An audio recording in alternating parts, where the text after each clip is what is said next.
Assalamualaikum warahmatullahi wabarakatuh. Kita masuk ke part yang ketiga pada sesi 14 hari ini. Kita lanjutkan dengan materi berikutnya. Tadi kita sudah bicara mengenai luas area di bawah kurva normal. Ada yang penyimpangan satu standar deviasi yang luasnya 68%. Kemudian kalau penyimpangannya sampai 2 standar deviasi atau SD, itu luas areanya 95,5%. Itu merupakan penjumlahan dari luas kurva baik di sebelah kiri kurva dari nilai rata-rata maupun di sebelah kanannya, sehingga totalnya 95,5%. Ataupun yang penyimpangannya 3 standar deviasi sampai totalnya menjadi 99,7%. Nah, ini yang akan kita hitung nanti berdasarkan luas area di bawah kurva normal. Kita ambil contoh satu soal sederhana dari penelitian terhadap 150 orang laki-laki yang berumur dari 40 sampai 60 tahun, didapatkan nilai rata-rata kadar kolesterolnya itu sebesar 215 mg/sen. Nah, ini merupakan nilai rata-rata. Dan nilai simpangan baku sampelnya itu 45 mg/sen. Nah, sekarang pertanyaannya, hitunglah peluang ketika kita mendapatkan seorang yang kadar kolesterolnya itu di atas 250 mg/sen. Untuk pertanyaan pertama. Nah, yang kedua, berapa peluang untuk mendapatkan seorang yang kadar kolesterolnya kecil dari 200 mg/sen?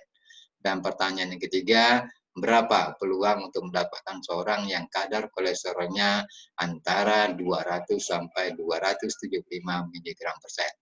Nah, mari kita coba untuk menghitung satu persatu. Untuk pertanyaan yang pertama, berapa peluang untuk mendapatkan seseorang yang kadar kolesterolnya lebih besar dari 250 mg/sen? Nah, untuk menyelesaikan soal ini, maka kita lakukan langkah pertama, yaitu akan melakukan atau mengkonversikan atau mentransformasikan nilai X menjadi nilai di dalam standar Z normalnya. Dengan menggunakan rumus yang sederhana tadi, ZX minus X bar per standar deviasi. Tadi berdasarkan soal, kita sudah dapatkan nilai X itu yang kita hitung besar dari 250. Maka nilai X 250 ini kita masukkan, kemudian kita kurangi dengan nilai rata-ratanya. Dari soal nilai rata-rata, kita dapatkan 215. Jadi, 250 dikurangi 215 dibagi dengan standar deviasi sampel itu 45. Sehingga kita selesaikan, kita dapatkan nilai Z itu 0,76. Nah, untuk memudahkan kita, yang mana yang menjadi pertanyaan kita untuk menghitung probability ataupun luas kurva di bawah kurva normal itu, kita bikin bagarnya. Nah, ini kita dapatkan nilai rata-ratanya tadi, kita bikin kurva, kemudian kita tentukan nilai tengahnya atau rata-ratanya itu 215 berdasarkan soal, kemudian yang ditanya itu nilai 250. Yang menjadi pertanyaan pertama itu seseorang yang nilai kadar kolesterolnya di atas 250. Maka luas area yang dihasil inilah yang akan kita hitung. Berapa probability-nya. Nah, makanya kita dapatkan nilai Z-nya 0,76. Kemudian kita harus melihat nilai Z itu pada tabel kurva normal. Nanti di akhir slide ini saya sediakan tabel kurva normalnya, Anda bisa lihat bagaimana cara menghitung atau menentukan tabel nilai yang ada di tabel kurva normal. Nah, kemudian kita lihat Z-nya itu dapatnya 0,76. Maka kita akan lihat nantinya pada posisi baris, posisi baris itu adalah posisi vertikal. Pada tabel sebelah kiri nantinya, Anda cari nomornya atau angkanya 0,7, kemudian ditarik ke kanan pada posisi 0,06 atau posisi 6, tergantung dari model tabelnya. Nah, 0,06 atau pada posisi 6 ini kita lihat pada kolomnya, pada yang horizontal. Maka di sana pertemuan antara baris dan kolom kita dapatkan nilainya 0,2764. Ini yang merupakan luas area antara 215 sampai 250 yang kita carikan. karena kita mengurangi 250 dikurangi 215. Nah, 0,2764 ini merupakan luas area di antara 215 sampai 250 yang di sini ya. Nah, tetapi pertanyaannya adalah di atas 250 mg per set.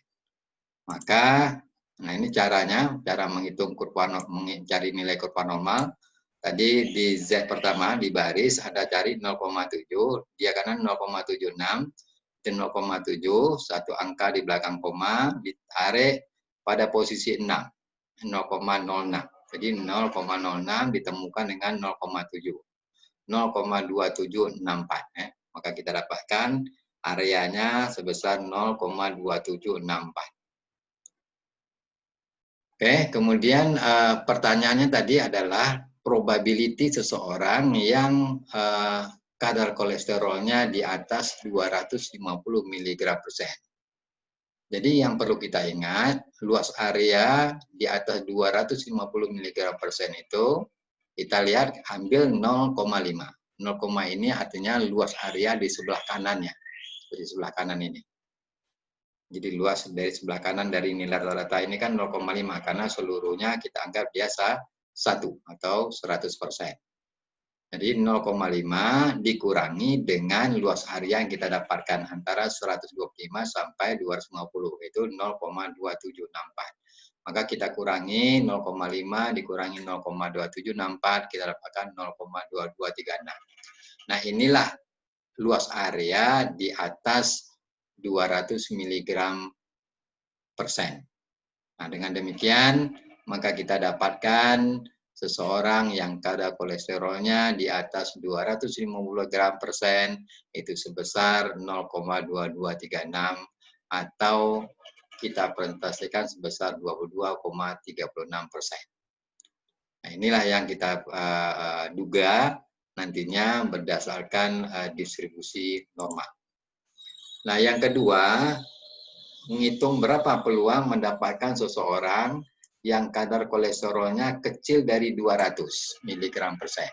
Atau dinotasikan seperti ini ya, peluang nilai X kecil dari 200 mg per set. Nah, seperti pada langkah yang pertama, penghitungan pada soal A tadi, maka kita hitung dulu nilai Z-score-nya. Z-score karena kita menentukan kecil dari 200, berarti 200 nanti dikurangi dengan 215. Kemudian dibagi dengan standar deviasi yaitu 0, kita dapatkan 0,33. Seharusnya kan minus. Nah, minus plus ini menggambarkan posisi di mana belahannya, belahan kiri atau di belahan kanan.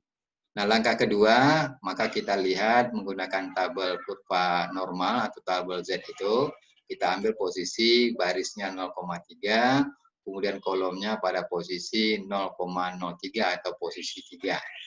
Maka kalau Anda lihat pada tabel 0,33 ini, 0,3 tarik pada 3.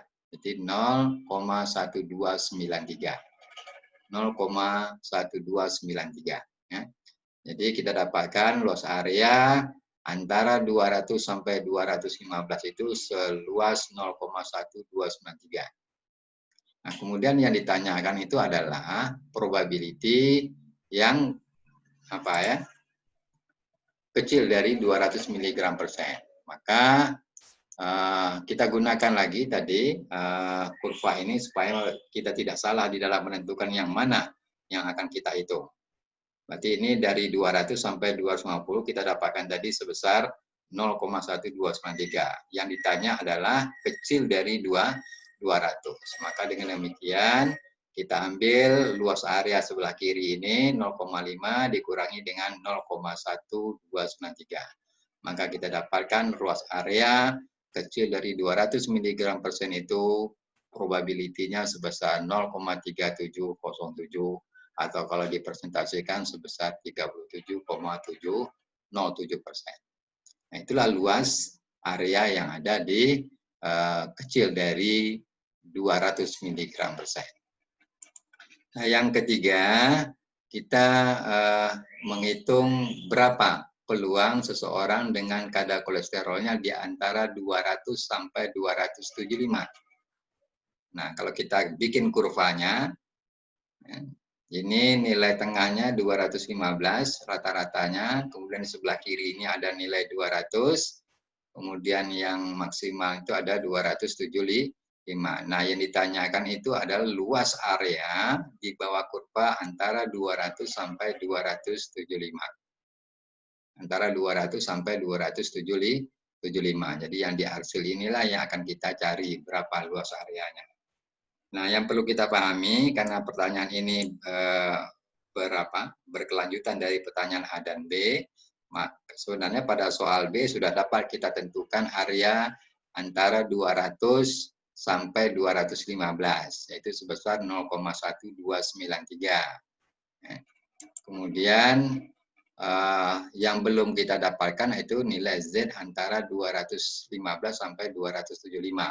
Maka kita hitung nilai Z-skornya 275 dikurangi 215 atau dikurangi dengan nilai rata-ratanya dibagi dengan standar deviasi 45. Maka kita dapatkan nilai Z-nya itu 1,33. Kemudian Anda lihat di tabel 1,33 itu maka nilai Z tabelnya 0,4082. Nah, yang ditanya itu adalah peluang antara 200 sampai 275.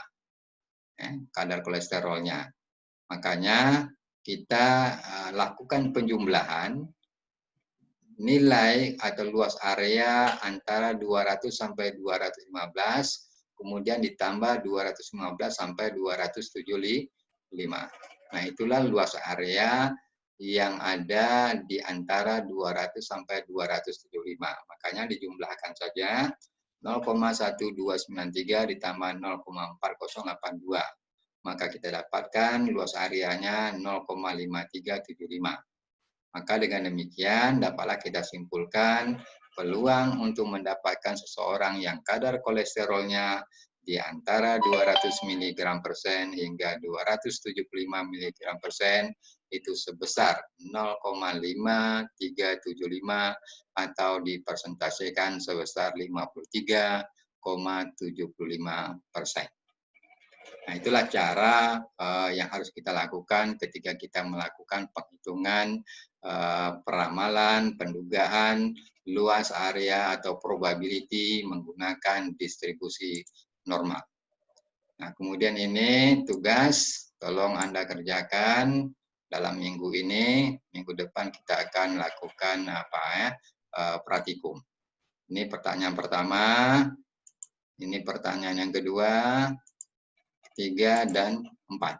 Jadi Anda kirim, kemudian sesuai dengan batas yang saya buat di Edmodo.